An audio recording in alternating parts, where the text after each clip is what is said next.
اللهم صل على محمد وعلى آل محمد وبارك وسلم. اعوذ باللہ من الشیطان الرجیم. بسم اللہ الرحمن الرحیم. وما هم بضارین به من احد الا باذن اللہ. صدق اللہ العظیم. ہر چیز میں مؤثر حقیقی اللہ تعالیٰ کی ذات ہے. مثال کے طور پر آگ ہے، اس کی عادت ہے جلانا.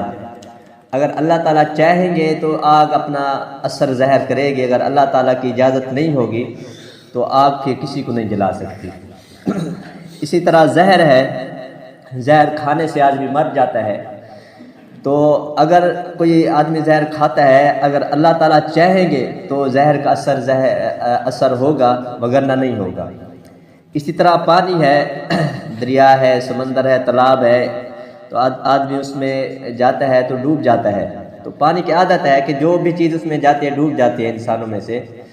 تو اگر اللہ تعالیٰ چاہیں گے تو پانی اس کو ڈبا سکے گا، وگرنہ آدمی اس میں نہیں ڈوبے گا، کیونکہ مؤثر حقیقی جو ہے وہ اللہ تعالیٰ کی ذات ہے.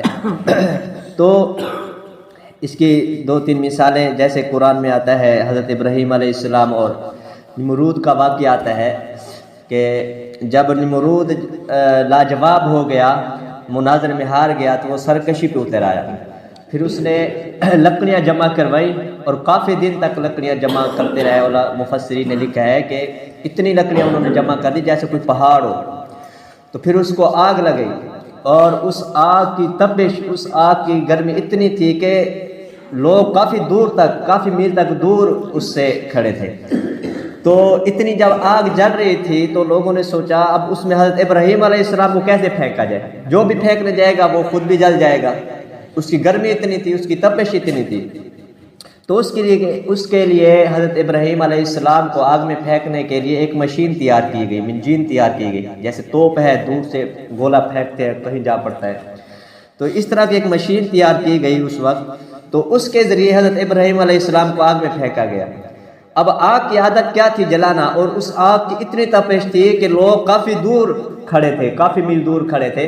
لیکن اللہ تعالیٰ کی مرضی نہیں تھی، تو اللہ تعالیٰ نے اس آگ کو کہہ دیا یا نارو اے آگ کونی، ہو جا، بن جا بردا، ٹھنڈی، وسلامہ، اور سلامتی والی. یعنی اتنی ٹھنڈی بھی نہ ہو کہ اس میں حضرت ابراہیم علیہ السلام کو سردی لگنے لگے. تو اب آگ کی عادت جو تھی وہ جلانا تھی، آگ کا جو اثر تھا وہ جلانا تھا. لیکن اللہ کی مرضی نہیں تھی، اللہ نے نہیں چاہا کہ اس کو آگ کا اثر زہر ہو. تو اس وقت آگ کا اثر ختم ہو گیا. اسی طرح خالد بن ولید رضی اللہ تعالیٰ عنہ، ان کے پاس ایک یہودی زہر لے کے آئے. اب جو بھی آدمی زہر کھاتا ہے مر جاتا ہے، بیمار ہو جاتا ہے، اس کے اندر جو ہے سارا خراب ہو جاتا ہے. تو یہودی نے آ کے حضرت خالد بن ولید سے کہا کہ اگر آپ کو ایمان پہ اتنا جو ہے آپ کو یقین ہے تو یہ زہر کی شیشی ہے، اور زہر بھی فلاں ہے، بہت سخت زہر تھا، یہ کھا کے دکھاؤ. تو حضرت خالد بن ولید بسم اللہ پڑھ کے اور وہ اپنی ہاتھ پہ ڈالی، اور جیسے پھکی ہم مارتے ہیں اسی طرح وہ کھا گیا زہر کو. مفسرین نے لکھا ہے کہ حضرت خالد بن ولید رضی اللہ تعالیٰ عنہ کو پہلے زکام تھا. زہر کھانے کے بعد وہ زکام بھی ٹھیک ہو گیا. پہلے تھوڑے بہت بیمار تھے، اس کے بعد زہر کھانے کے بعد وہ تندرست ہو گئے. اب زہر کا جو اثر ہے وہ اتنا ہوتا ہے کہ آدمی اس میں مر جاتا ہے، لیکن اللہ تعالیٰ کی مرضی نہیں تھی تو اس میں زہر نے اپنا اثر نہیں دکھایا، کیونکہ مؤثر حقیقی اللہ تعالیٰ کی ذات ہے. اسی طرح پانی میں جو بھی جاتا ہے ڈوب جاتا ہے. لیکن اگر اللہ تعالیٰ پانی کو اجازت نہ دے تو پانی اپنے اندر کسی کو نہیں لے سکتا. آگے ہم جا کے پڑھیں گے کہ ملکہ بلقیس، اس کے بارے میں آتا ہے کہ وہ سمندر کے اوپر، پانی کے اوپر مصلی بچھا کے نماز پڑھتی تھی، اندر ڈوبتی نہیں تھی، کیونکہ اللہ نے، وہ بہت بڑی ولیہ تھی، اللہ تعالیٰ کی عبادت گزار تھی، نیک تھی. تو مصلی پانی کے اوپر بچھا کے نماز پڑھتی تھی، لوگ حیران ہوتے تھے. تو جادو کا اثر بھی اس پہ ہوگا جس کو اگر اللہ تعالیٰ چاہیں گے، اگر کوئی کسی پہ جادو کرتا ہے، اگر اللہ تعالیٰ چاہیں گے تو جادو کا اثر ہوگا، وگرنہ نہیں ہوگا. اسی کو بیان کر رہے ہیں کہ وما هم بضارین به من احد، اور وہ نہیں نقصان پہنچا سکتے اس جادو کے ذریعے من احد، کسی ایک کو بھی، الا باذن اللہ، مگر اگر اللہ تعالیٰ چاہیں گے. اگر اللہ تعالیٰ چاہیں گے تو جادو کا اثر ہوگا، وگرنہ نہیں ہوگا. آگے فرمایا وَيَتَعَلَّمُونَ مَا يَضُرُّهُمْ وَلَا يَنفَعُهُمْ، وہ سیکھتے ہیں وہ چیز جو ان کو نقصان پہنچاتی ہے، وَلَا يَنفَعُهُمْ، ان کو نفع نہیں دیتی۔ اب جادو سیکھنا سکھانا یہ بہت بڑا گھاٹے کا سودا ہے، آدمی ایمان سے خارج ہو جاتا ہے تو ان کو وہ نفع کیا ملتا ہے؟ تھوڑے بہت پیسے ملتے ہیں، پیسے کمانے کے لیے وہ اپنا ایمان بیچ دیتے ہیں۔ ہمارے ایک رشتہ دار ہے، مجھے کہنے لگے آپ عالم ہو، میں نے کہا میں عالم ہوں، اللہ نے توفیق دی ہے، جتنا علم حاصل کرنا تھا وہ میں نے کر لیا ہے۔ کہا ایک ہمارا رشتہ دار ہے، اس کو میں بھی جانتا ہوں کہ وہ بہت بڑا عالم۔ میں نے کہا اچھا ہوگا بہت بڑا عالم، مجھ سے بھی بہت بڑا عالم ہوگا، اس میں کوئی شک کی بات نہیں ہے۔ کہنے لگا وہ اس طرح کہ اس کے پاس جنات رہتے ہیں، وہ جنات اس نے قابو کیا ہوا ہے۔ میں نے کہا یہ عالم کی نشانی تو نہیں ہے، یہ تو اوپر کافر ہونے کی علامت ہے۔ اس نے کہا وہ کیسے؟ میں نے کہا جادو جنات کو ایک تو قبضے میں نہیں لیا جا سکتا۔ جن کے پاس جنات ہوتے ہیں وہ ایسے نہیں ہوتے، وہ بہت ہی خوفناک کام کرتے ہیں۔ مثال کے طور پہ وہ بالکل ناپاک رہنا پڑتا ہے، تو یعنی جنات اس کے پاس ہوتے ہیں جس سے وہ خوش ہوتے ہیں۔ اگر ہم ایسے کام کریں گے جس سے جنات خوش ہوں، پھر تو ہمارے ساتھ جنات رہیں گے، ہمارا کام بھی کریں گے۔ تو اگر ہم اس طرح کے کام کریں گے جس سے جنات جو ہے خوش نہ ہوں، تو پھر تو جنات نہیں ہوں گے۔ تو جنات کو خوش کرنے کے لیے تو آدمی کو ناپاک رہنا پڑتا ہے ہر وقت، اور نیکی کا کوئی کام نہیں کرنا پڑتا۔ اور بعض لوگ تو بہت ہی بھیانک کام کرتے ہیں۔ مثال کے طور پہ مرغی کے جو چھوٹے چھوٹے چوزے ہوتے ہیں ان کو زندہ دفن کرتے ہیں، تو اس سے جنات خوش ہوتے ہیں۔ ہر وہ برا کام کرتے ہیں جس سے جنات کو خوشی ملے۔ اسی طرح نعوذ باللہ قرآن کو وہ گوبر سے لکھتے ہیں، قرآن کو ناپاک چیزوں سے لکھتے ہیں، خون سے لکھتے ہیں، تو اس سے جنات خوش ہوتے ہیں۔ جنات کو اس سے بہت خوشی ہوتی ہے، اس وجہ سے وہ اس آدمی کے ساتھ رہنے لگتے ہیں۔ اور بعض حضرات تو جو معصوم بچہ فوت ہوتا ہے اس کو دفن کرتے ہیں، وہ کچھ دنوں کے بعد جا کے اس کی ہڈیاں لے کے آتے ہیں، اس سے جنات کو بہت خوشی ملتی ہے۔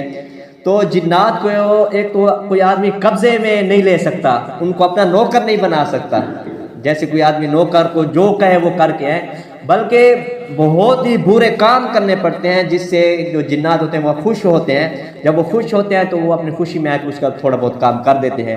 تو اس وجہ سے مفسرین نے لکھا ہے کہ جو اس طرح کے کام کرتے ہیں، قرآن کو ناپاک چیزوں سے لکھتے ہیں، گوبر سے لکھتے ہیں، خون سے لکھتے ہیں، جنات کو خوش کرنے کے لیے، جنات سے مدد حاصل کرنے کے لیے، تو وہ ایمان سے خارج ہو جاتے ہیں، وہ مسلمان نہیں رہتے۔ میں نے کہا وہ تو اگر اس کے پاس جنات ہیں تو جنات ایسے تو نہیں آتے، وہ تو برے کام کرنے پڑتے ہیں۔ پھر کہنے لگا نہیں اس کے پاس جنات نہیں ہے، اس کے پاس وہ علم ہے، وہ عالم ہے۔ تو اسی کو بیان کر رہے ہیں کہ جادو کرنا، جادو تو وہ کرتے ہیں جن کے پاس جنات ہوتے ہیں، جنات کو خوش کرنے کے لیے جو برے کام کیے جاتے ہیں یہ اچھی کام نہیں ہے۔ وَيَتَعَلَّمُونَ، اور وہ سیکھتے ہیں، ما يَضُرُّهُمْ، وہ چیز جو ان کو نقصان پہنچاتی ہے۔ اب آخرت میں ان کے لیے نقصان ہی نقصان ہے، وَلَا يَنفَعُهُمْ، اور اس کے لیے کوئی نفع نہیں ہوگا۔ وَلَقَدْ عَلِمُوا، اللہ تعالیٰ یہ بیان فرما رہے ہیں کہ وہ اس چیز کو جانتے بھی ہیں، ہم گھاٹے والا کام کر رہے ہیں، یہ جادو سیکھتے ہیں، سکھاتے ہیں، برے کام کرتے ہیں، اس کو وہ جانتے ہیں۔ لَمَنِ اشْتَرَاهُ مَا لَهُ فِي الْآخِرَةِ مِنْ خَلَاقٍ، البتہ وہ جو اس جادو کو حاصل کرتے ہیں، مَا لَهُ فِي الْآخِرَةِ مِنْ خَلَاقٍ، اس کے لیے آخرت میں کوئی حصہ نہیں ہوگا۔ وَلَا بِئْسَ مَا شَرَوْا بِهِ أَنفُسَهُمْ، اور بری ہے وہ چیز جو وہ خریدتے ہیں، بِهِ أَنفُسَهُمْ، اپنے نفسوں کے بدلے۔ اب اپنے آپ کو بیچتے ہی ہیں کہ اب جب آخرت میں وہ جہنم میں جائیں گے، اپنی جان کے بدلے انہوں نے یہ خریدا ہے، یہ جو جادوگر سیکھتے ہیں، سکھاتے ہیں، اپنی جان کو اس میں پیش کرتے ہیں۔ لو کانوا یعلمون، اگر وہ جانتے، ولو انہم آمنوا واتقوا، اگر وہ ایمان لے آتے، واتقوا، اور اللہ تعالیٰ سے ڈرتے، یعنی اللہ تعالیٰ سے ڈرتے، وہ یہ برے کام نہ کرتے، لمثوبۃ من عند اللہ خیر، البتہ وہ حاصل کرتے اللہ تعالیٰ کے بہت زیادہ خیر، اچھائیاں حاصل کرتے، اور آخرت میں وہ جنت کو حاصل کرتے۔ لو کانوا یعلمون، اگر وہ اس بات کو جانتے۔